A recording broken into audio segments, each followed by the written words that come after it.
I want to mention licensed marriage and family therapist. That's the credential I hold. So as a licensed marriage and family therapist, I chose to go down this path because my credentials are aligned with delivering systemic care. So systemic care is really just being trained to work with two or more people. So that could be a family system, a couple, and LMFTs do work with individuals, but they take into therapy a systemic approach. So a marriage and family therapist is looking at all the areas within that person, whether it be career, family engagement, mental health, everything. They're not just honing in on one particular piece. They're looking at the individual as a whole, not just identifying the presenting issue or problem that the client is bringing in therapy. So education, I've already kind of touched on that a little bit.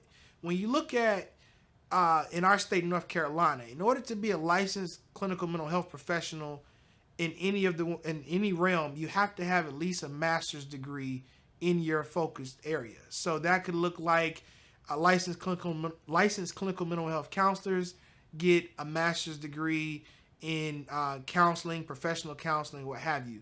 Licensed marriage and family therapists, we tend to get a master's in marriage and family therapy or some form of systemic care. It's important that when you look at the education of your clinician, to hone in and ask questions like, so are you a graduate of an accredited university or an accredited program for that matter? So MFT has an accreditation called COAMFTE. So those programs that are COAMFTE approved have to follow a rigorous curriculum guideline that ensures the professional graduating has training working with the population that they want to focus on. So for example, in my graduate degree program, when I graduated, I had to have acquired 500 direct hours of working one-on-one with couples and individuals. And that's important because other master's programs, they don't require direct. They have indirect and direct.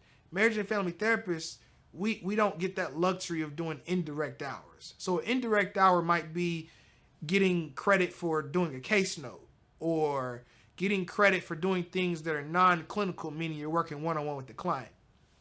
Another piece pertaining to MFTs that I really enjoy about our profession is that we're required to get systemic hours. So out of our 500 hours, a large portion have to be dedicated toward working with couples and families. So when you meet with an MFT that has graduated from an accredited university and program, you already know they have several hundred hours of delivering care to couples and families and groups, not just only working with individuals. Next, you have the specialization.